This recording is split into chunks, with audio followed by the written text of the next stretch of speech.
5 आदमी का शास्त्र में बताया गया है, 5 आदमी का हृदय पत्थर जैसा होता है। किसका? पहला जो नास्तिक होता है उसका हृदय पत्थर के समान होता है। दूसरा जो मायावादी होता है उसका हृदय भी पत्थर के समान होता है, क्योंकि वो भगवान के दर्शन करके भी अनदेखा करता है। वो कहते नहीं निराकार है, हर जगह पे है, तो इसीलिए उसका हृदय पत्थर के समान, कभी भी भगवान के प्रति अनुराग नहीं आता उसको। दूसरा मायावादी, तीसरा वैष्णव अपराध, वैष्णव अपराध, चौथा जो भक्ति का ढोंग करता है, पांचवा जो देवी देवताओं की पूजा करता है। अब आपको आश्चर्य लगेगा कि बाप रे बाप, देवी देवता की पूजा करने वाला भी हृदय पत्थर के समान होता है। ये तो इस्कॉन वाला बहुत भ्रम फैला रहा है, यही कहेंगे ना। लेकिन क्या होता है, आप शास्त्र में देखो, जितने भी देवी देवता के पास गए हैं ऐसे हैं कि वास्तव में इंटेंशन क्या है आपकी, वो उस पर भी भर पड़ता है। जैसे गोपियाँ, यशोदा मैया, नंद बाबा देवी देवता की भी पूजा करते थे, लेकिन उनके इंटेंशन क्या था? उनका एक मति मात्र था कि कृष्ण के लिए करते थे। लेकिन आप शास्त्र में देखो, हिरण्यकशिपु, रावण, भौमासुर, नरकासुर, सब बड़े बड़े असुर जितने भी देवी देवता का पूजा करने गए वो भौतिक आकांक्षा लेके गए हैं ना। और उसका एकमात्र इच्छा क्या होता है कि इस संसार पे राज कैसे करूं, दूसरों को परास्त कैसे करूं। तो जो भौतिक इच्छा लेके जाते तो वो तो देवी देवता के पास ही जाते हैं, क्योंकि देवी देवता ही भौतिक इच्छा ज्यादातर पूरा करते हैं।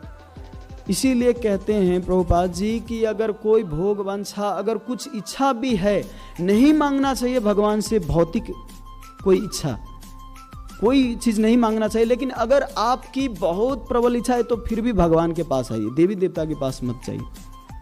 हाँ, ये कहने का अर्थ ये नहीं कि मैं देवी देवता का तिरस्कार कर रहा हूं, उनका आदर करिए, उनका पूजा करिए, लेकिन भगवान की भक्ति मांगिए।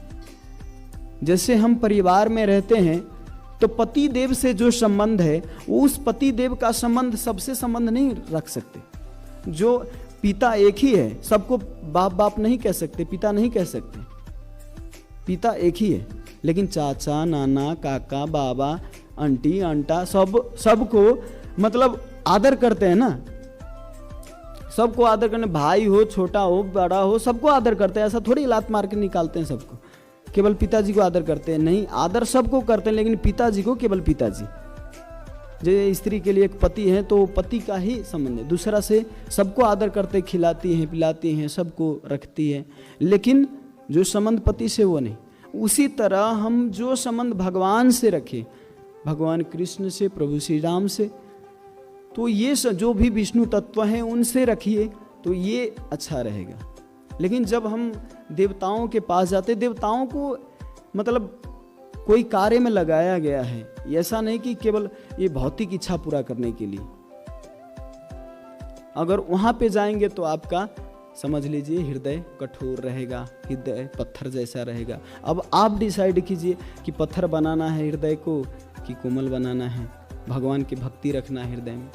अगर भक्ति रखना है तो भक्ति ही, भगवान के ही पूजा करना पड़ेगा। माम एव प्रपद्यन्ते माया मेताम तरन्ति ते, जो मेरे शरण में आता है वही माया को तर सकता है, माया को पार पा सकता है, और कहीं भी पार नहीं पा सकता।